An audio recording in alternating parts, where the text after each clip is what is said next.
Hi, my name is Paula Gloria, and this show is called Farther Down the Rabbit Hole. For my viewers on Manhattan Neighborhood Network, I have a guest with me today who you're familiar with, and that's John Cheshire. And John Cheshire is a retired executive from DuPont.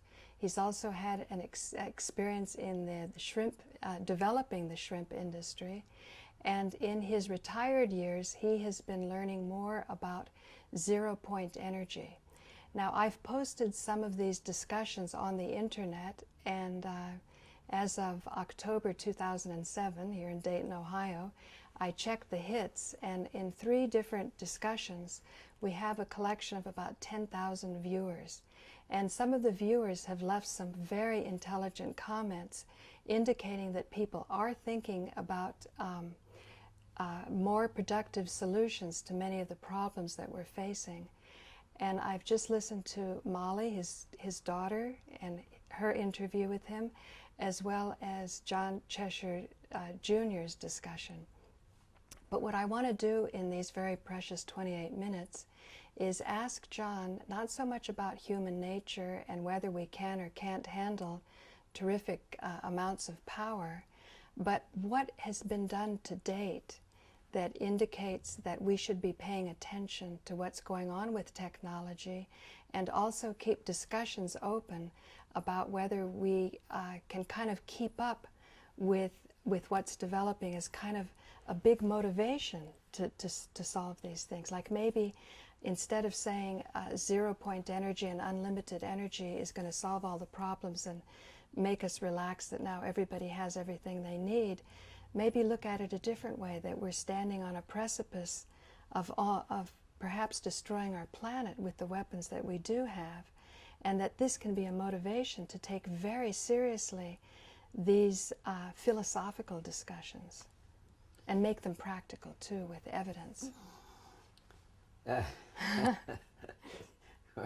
You're putting quite a burden on me. I know, for a few minutes. But well, let's discuss, you mentioned zero-point energy, and another way of looking at that is etheric energy, and I will talk a little bit about that, and also about a project that the Army, Air Force, and the Navy have commissioned in Alaska. And it's actually... Can I just briefly interrupt at this point? Sure. When you say etheric energy, most people think, ooh, this is not serious, because I'm not trained as a scientist, but the science courses that I did have to take to get my college degree indicated that as soon as you say ether, you're... yeah, so maybe... Well, this what I'll be talking about, and I go into these numbers, or these discussions, and I talk about things that sometimes are out of the purviews of a so-called established science. What Paula is referring to is that the ether was quite, it's been thought of for many centuries as being a way of transmitting light or sound, but mostly light, since how does light get from one point to another if it doesn't go through a medium that transmits it? Now, in about 1875, 2 scientists tried to measure since the Earth was turning and it was purportedly in the ether, that there should be a difference between, as it turned this way, you should have a Doppler effect, that there should be a different wavelength going this way as to one coming this way. And nothing could be determined. They couldn't really, they worked on this quite hard. And they, based on those experiments, they concluded that there wasn't an ether. Uh-huh. And then Einstein came along, and he developed another theory, which is accepted today, that mass actually bends space, and he and this was as a ray of light comes to us from, say, the sun, and it hits some of it rather than hitting and being absorbed by the Earth. If it goes on the periphery of the Earth, it's bent around the Earth. And what Einstein was saying was that space is actually bent by the mass of the Earth, and that light simply follows the space around the Earth. It follows the bend. It follows the bend in space. So basically the concept of ether was abandoned. So this is what the fact that modern science has gone with Einstein and the gravitational theory of right. It was abandoned, and then they said that quantum mechanics must be the truth because it was highly accurate in predicting the different weights and. It is highly and then accurate, but if well, you I found it wasn't that accurate. Yeah, okay, true, but there are assumptions made in quantum electrodynamics which people are not really fully aware of, and scientists accept what's called the Higgs field, which is a okay. You're not going to accept the ether, but you do accept the Higgs field, which is an imaginary field which cannot be measured. But without the Higgs field, particles don't have any mass. So I won't go into exactly that would be quite a detailed discussion to explain how all this works out.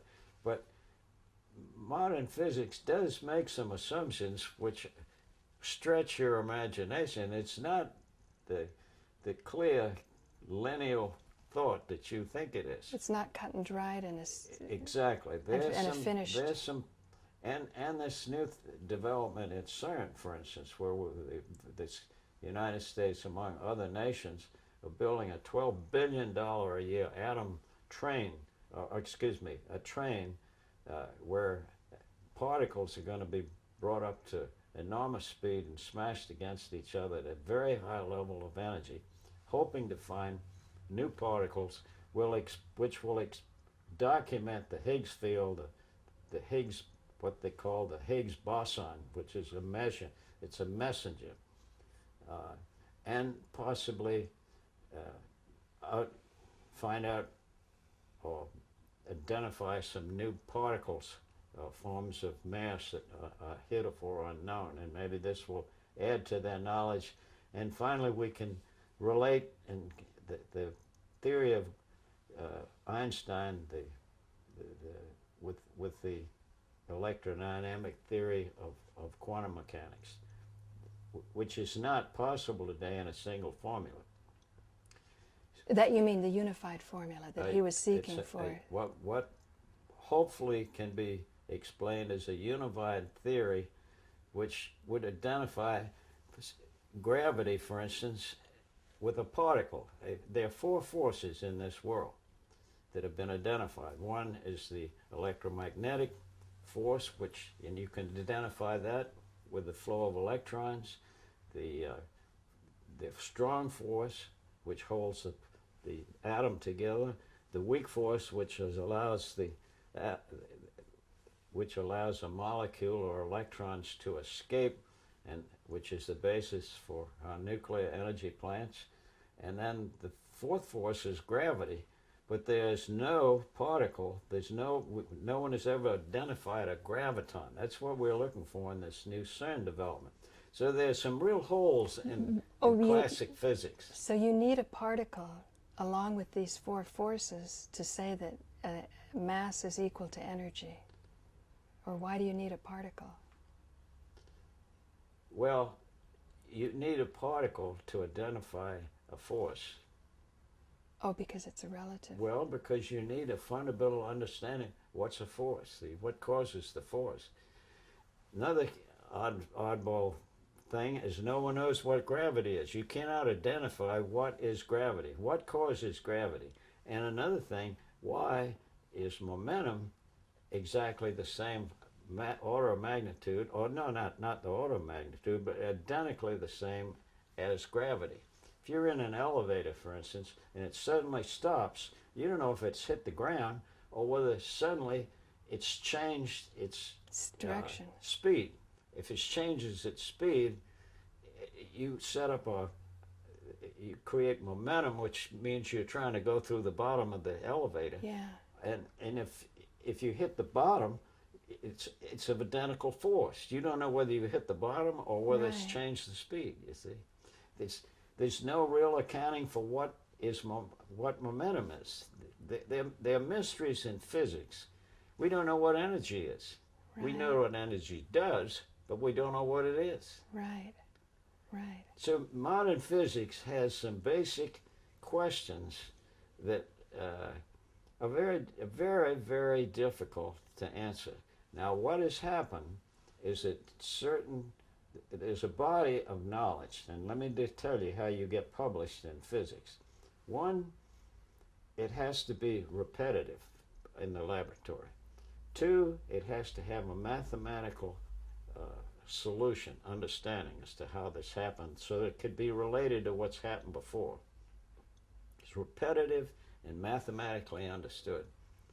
And at that point, it becomes part of the organized basis of physics. Now, if you're outside of that with new ideas, you probably won't be published. But herein, it's good that this would screen out much so-called science fiction. I mean, people that really don't have any real original ideas. They're just dreaming things up that have no basis in fact. Mm-hmm. But sometimes there is an experimental basis that is repetitive but cannot be understood, which physics will deny. Because it hasn't yet built up that body of knowledge to explain. No one can explain what happened, and oftentimes, because of its embryonic nature, it doesn't always occur in the same way, and you can't repeat it exactly. So then that's screened out, you see. Mm-hmm. There's something there, but it may not be, it's not recognized as an organized body of physics. So. But wouldn't that be just the time that inspires us to look deeper? Like even this time of destruction that we could create, couldn't that inspire us to look deeper? You would think so, but many things argue against that. One, people's reputation, the inertia of bureaucracy, and people build their reputation on established ways of doing things. And if somebody introduces another way of doing it, they lose their authority, because all of a sudden what they have come up with and spent a lifetime perfecting certainly can be done in another way. And this is ruinous to their reputation. It may be ruinous to their reputation, but I would imagine you'd also have people who are smart enough to realize what's the use of having a reputation if your civilization has been blown up, or it's heading in a direction of... I'm only telling you. Yeah.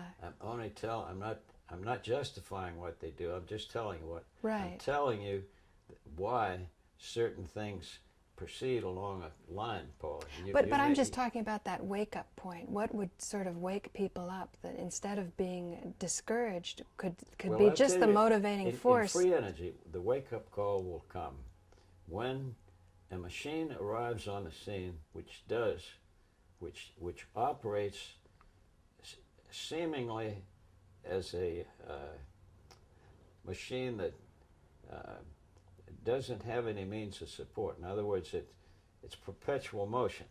It's not perpetual motion in the sense that it creates something out of nothing, because it's taking energy around us, mm-hmm. and in the context that we've never understood before. It's doing useful work for us, but it's taking energy from a surrounding medium which heretofore physicists didn't think was available. Right. Okay. Right. So now,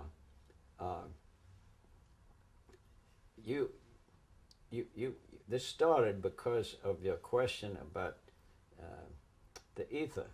Now let's look at that book right there. The Free Energy Secrets of Cold Electricity. Yeah, and let's look at the project in Alaska called HAARP. Let me read to you what HAARP means. HAARP is a high-frequency, active, auroral research program. Uh-huh. Now, do you know why auroral? Why are they up there? Are you familiar I with know there's the beautiful lights up at the north, aurora but I didn't. borealis? Yeah. Now, what you see is that energy. Well, light is an energy, right? It's a form of energy. Right. The aurora borealis could be ethereal energy. It's energy that's not a flow of electrons because it's a gas. And part of the original purpose of HAARP was to try to capture the energy associated with the aurora borealis and capture it in a machine that would be useful here on Earth. Then to transport that energy to human need, to Yes, fulfill human that's needs? that's their object. Now, there are other objects for that unfortunately, they're different aims for HAARP, and people don't really know what all those aims are because it's a military project run by the Army and by the the Navy and the Air Force. It's owned industrially by certain companies. I think the Rand Corporation owns some, Lockheed, Or Raytheon? Raytheon. I'm not really sure who owns that property, but it's industrially owned. It's not owned by the service. They administer it, and they Maybe they were contracted by the military. Or do they contract the military? Are they that big? The military runs it. Now, if the military is associated with it, is it a weapons program or an energy program? We don't know. Now, one of the things that's been published, if you'll recall, under Mr. Reagan, we had the so-called Star Wars program, and this started about the same time. And the Star Wars was an idea that you would send up a waveform that would interrupt the navigational system of a missile. So you're protected. So that it would protect us. It was the defensive program. So that would be a defensive program. If you were simply pulling the aurora borealis down, Really? that would be an energy program. There are probably several aims to this program, but here's one of the problems. We went back to the way the human body acts. We're biochemical, but we're also electrochemical, and we respond to we are actually part of a wave that surrounds our planet, and this has been known for some time, and it's called the Schumann resonance frequency wave. You can measure it, and we're tied into that. Now, the problem with putting giant amounts of microwave energy into the air, I mean, you're talking about enormous energy generation, is that You're going to interfere with that? you actually could, in theory, if you put enough energy up to disrupt the navigational system of a missile, it might do a lot more than just that. It might get out, you're talking about the ionosphere, and you might do some real damage to the ionosphere. No, you're into new territory now. We don't know it. But one of the things we do know, and it was published by the military, and they were quite proud of this, they were talking about... Let's hold it up for Molly to focus on. They were talking This is about, from 2004, and it's a magazine from the Air Force, April, TechnoView. It's their Air Force research magazine. And they're talking about using waveforms to control clouds. Now, Crowd control. So it's become a weapon. certainly that aspect is a weapon. I mean, here it is. This is what people were, I was horrified when I read that. Is this like a directed energy beam? Yes. Wow.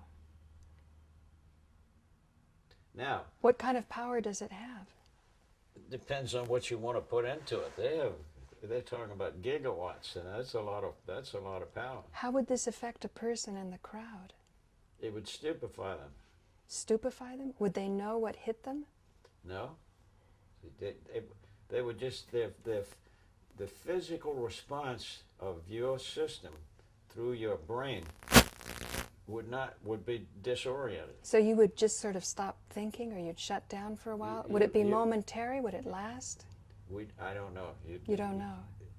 They were not specific about that. So this means that if you have an angry crowd that's going in a certain direction, you zap them with this, and then you calm them down, and they become more passive, or not even questioning what happened to them. They don't question. You use your imagination. They're talking about crowd control. But what horrified you?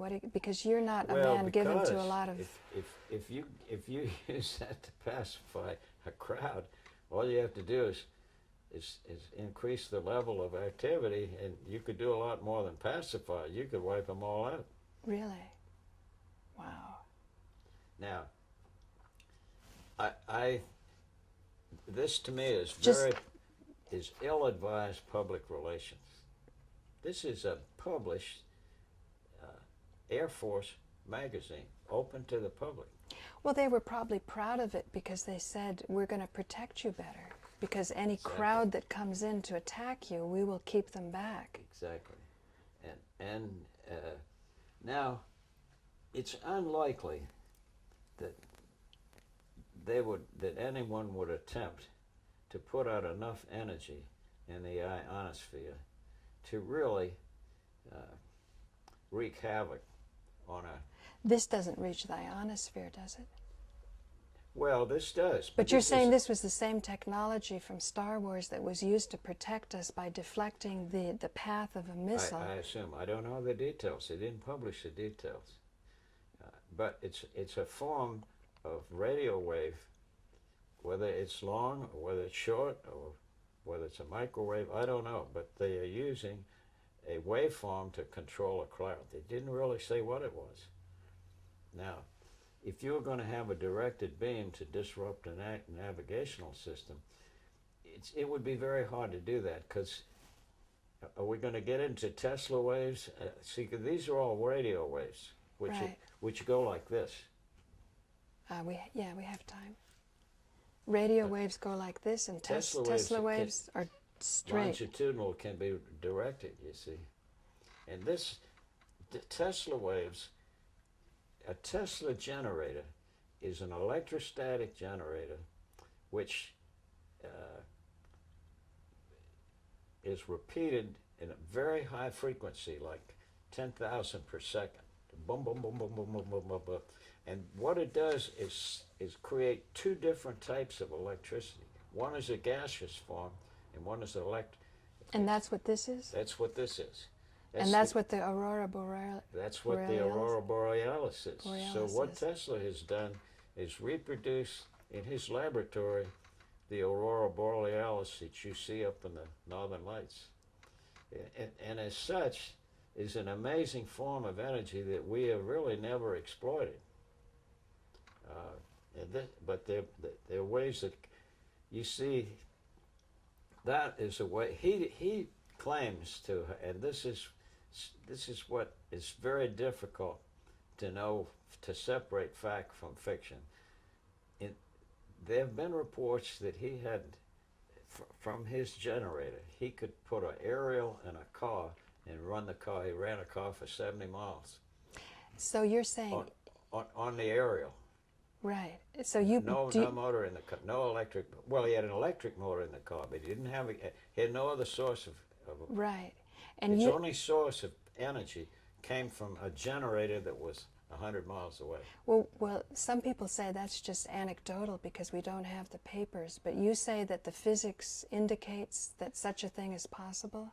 That's what's reported in this book. Or even if it's not reported in that book. This whole phenomenon of gaseous substance that gives rise to electrons. See, that book is called The Free Energy Secrets of Cold Electricity. Yeah. Cold electricity can be produced right now. Yeah, that's in the... Is that the same as cold fusion? No. Not. Okay. Cold fusion is...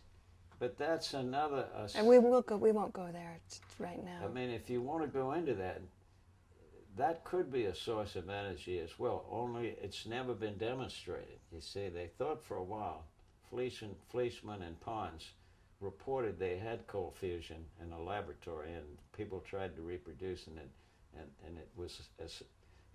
it failed. But many people are convinced. One of the other authors in this book, as I told you, goes back to what is energy. Right. No one really knows what energy is. We know what it does, but we don't know what it is. It's it's a force. It's a potential, really. It's not really even a force. It's a potential force. And when you see a ray of light, you see the light that you see is the energy that is energized a particle in the atmosphere, creating light. Or radiating into your eyeballs? It's, well, radiation of heat and light, you see, but the photon is a quanta of energy, and you can measure that on a black body. That's where quantum physics originated, was measuring the reflection of light off a black body. And it turned out the best correlation you had was that it was a particle as well as a waveform. It's interchangeable. Right. I mean, we're dealing with some mysteries now, but I always thought it was accepted. Light is both a wave and a particle, and that's it. But when you have this man, Aspden, what does he say light is? Well, see, now because this book here, Physics Without Einstein, which is very shocking to even imagine. You thought it was closed and sealed. That etheric cloud that you see there above the book, yeah. His theory is that electrons form out of that cloud, that electrons are continually being formed. See, now we've come with the Big Bang theory that the particles in this universe all came from the Big Bang. Right. But his thought is that it's an ongoing process. It's an ongoing process. Wow. And what you gave me a few short articles of Aspden, and I was astonished to discover that his simple theory, relatively simple to what he indicates quantum mechanics is, actually predicts more accurately than quantum mechanics, who I always thought its merit was its accurate prediction, and yet it's not. He can produce to the same accuracy as quantum mechanics. So this is why he wrote the book on Physics Without Einstein. And this book is hard to find, right? $300 if you want it. Because it's out of print. It's out of print. Although if you go over and talk to him, I bet you could get a copy. Yeah.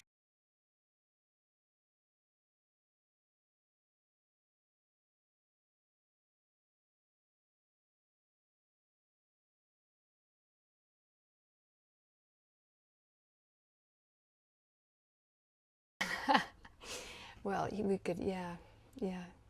So we have three. All of these are really, you see, these are ideas which make sense unless you're an established physicist.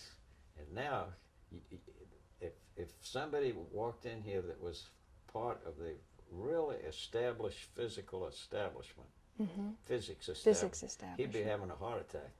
Yeah. He'd be like Byron and the CO2. It's hard to let go of something when your bread is being buttered, you know. And yet I think a time comes when we naturally want bread for everyone. We don't want to exclude. Wait a minute. The downside of what I'm telling you is you don't really know whether it's solid or not. There's a risk attached. But what you're feeling is that there will be devices, or that it's solvable. So. I would bet on it. Is it an engineering problem, or is it a physical problem? Or it's both. It's both. But you're thinking, instead of putting money into this billion-dollar accelerator to find new particles, we would be well advised to be much more resourceful and productive to all of the humanity, or all beings, I would think so. But to solve this. But let's.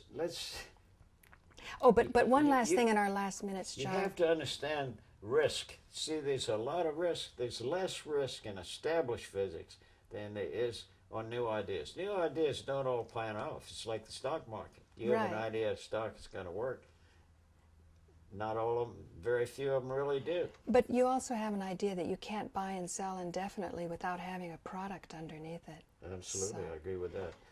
We have to close for this show, but I hope to be joining John Cheshire for future shows, because this topic of free energy, so-called free energy coming from the vacuum, has so many implications to how we've been thinking inside the box in our search to go outside the box. So thank you for joining me. I'm Paula Gloria, and this has been a show farther down the rabbit hole, going more deeply into these topics with John Cheshire. Thanks. See, our friend Putoff. You want to put on another tape, or? His idea is quite different than this. I know. He might think this is just crazy. Right, right. But what we have to figure out is why he thinks that. Is it because he's really afraid to go there? Or is he? That's why I want to get Or is he too old? Is he too old for new thoughts? If he was here in this room right now, he might tell you. If you asked him to, on a radio show or a television show or some mass communication, he wouldn't touch it with a 10-foot pole. Right. But so, so maybe that's a responsibility people also have to see, that we have to take care of those who might turn renegade. You know what I mean? Because if they can't support their kids, or get them through college. Every now and then a renegade is going to upset the world. You remember always has, right? In this, to me, this guy, it would be like, suppose you were going to bet on the next red hot stock. It's the same idea.